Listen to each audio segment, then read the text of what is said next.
Hi guys, welcome back to the channel, and today we do have some big news about Halo. Now, if you are a big-time Halo fan like I am, this is going to be a little bit shocking, but I'm going to say predictable as well. So news came out yesterday that there's going to be two Halo releases next year. One will be Combat Evolved Remastered, which is pretty interesting. I'm pretty stoked. I'll probably pick that up or play it on Game Pass. The next little bit of news is a little bit more concerning. They are saying that Halo is going to move to a live multiplayer service. Now, this will probably be a long-term project. They used Fortnite as an example of this.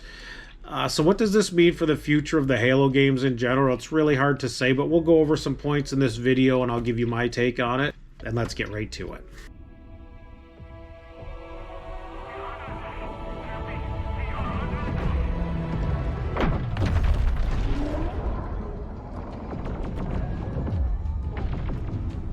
Would you humor me?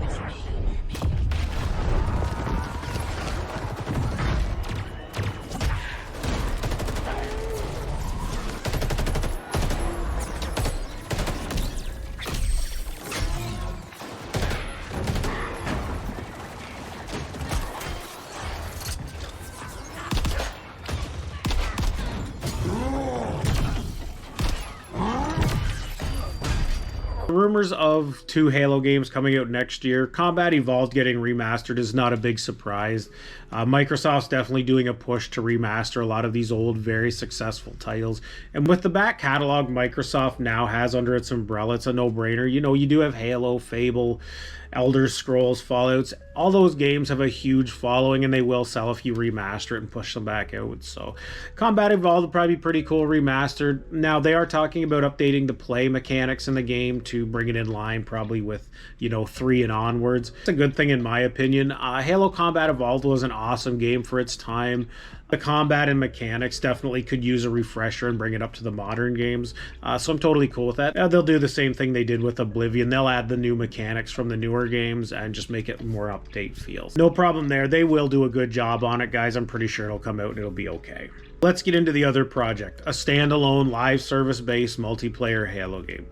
Well, I really have no problem with this in general for the multiplayer aspect. I have a feeling that this is going to be the end of the single player campaigns for a long time, guys. What they will do is keep re-releasing the old games. It takes much less manpower to remaster these, and we'll get into that in a minute. But as for the live service games, this is how these companies are going to end up milking all of us dry with subscriptions and game passes and cosmetics. And this is their plan, really. You build the game, you basically put it up, and then you just continually update it and you add new content to it. This way you don't have to develop new games every few years or be in that constant development cycle. If this works out, you probably will see a lot more studios follow suit. It's just a long-term revenue goal for them. It's big business in the way it is, guys, and we either get used to it or we keep playing our retro games, and that's going to be that. We'll quickly touch on development costs.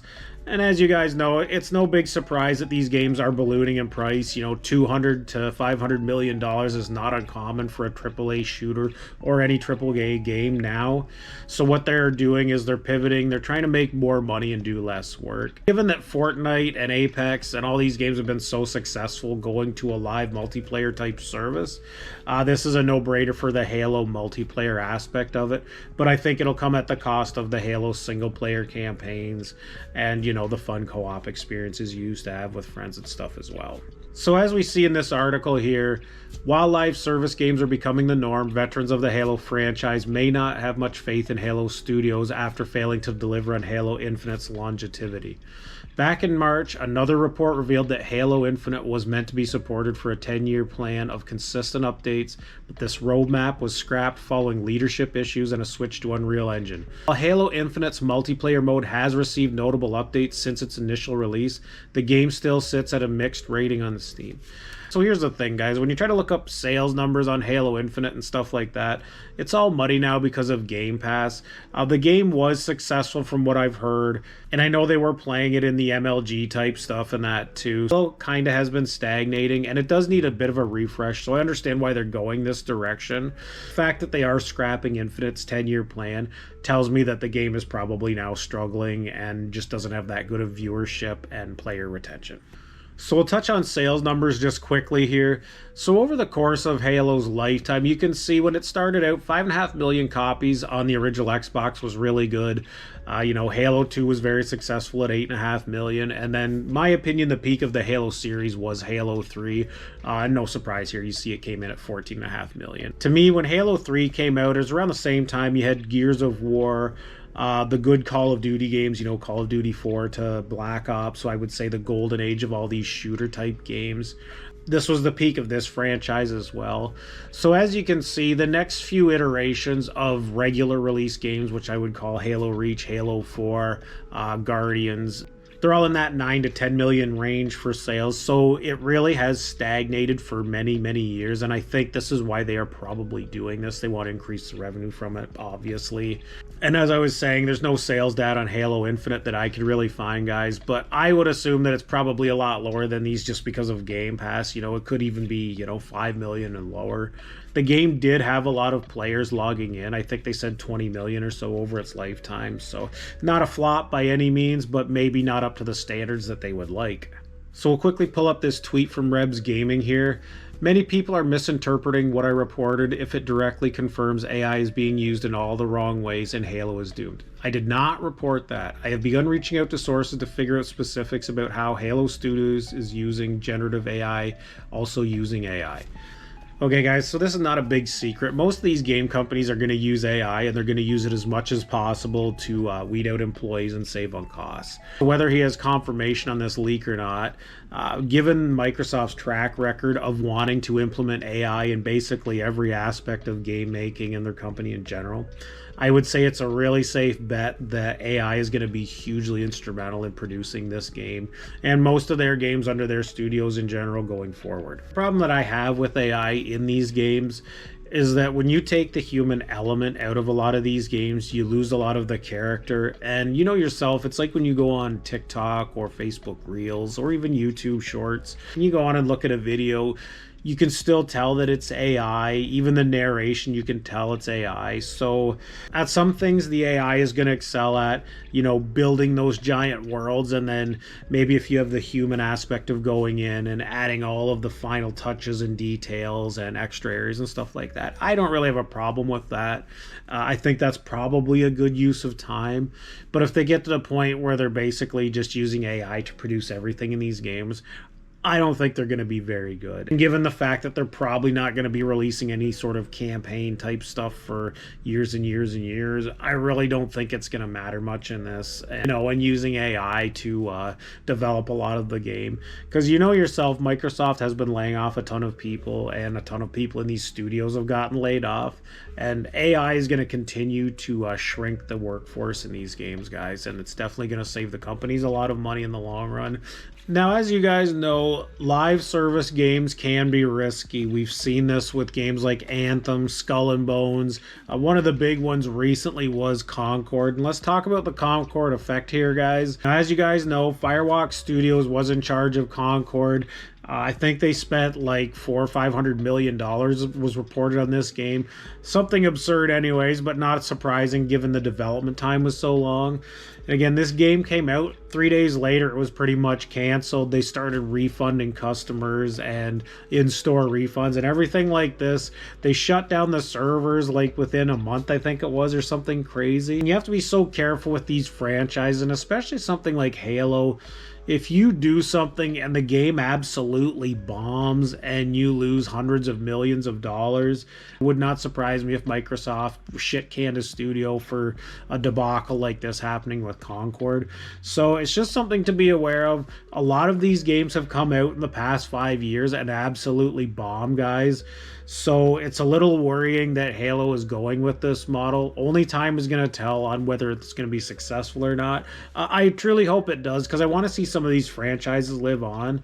But I think it's going to be shaky ground here for a while until they announce this and show how it's actually going to be and play. We'll have a better idea of what we're looking at then. So some of the risks going for a live service model, you really could alienate a lot of the core fans that have been with you for a long time that want that total experience of multiplayer, regular campaign modes, and all of that sort of thing.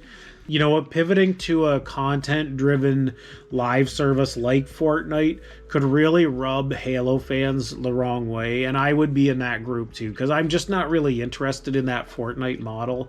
Maybe it's because I'm getting a little bit older and I like the games the way they used to be, and I know a lot of them aren't going to stay the same just because I want them that way, but that's just how I view it. And I think there's a lot of core gamers that, you know, we came up on Halo and Call of Duty and stuff like that, and we really would like them to be more of a classic game.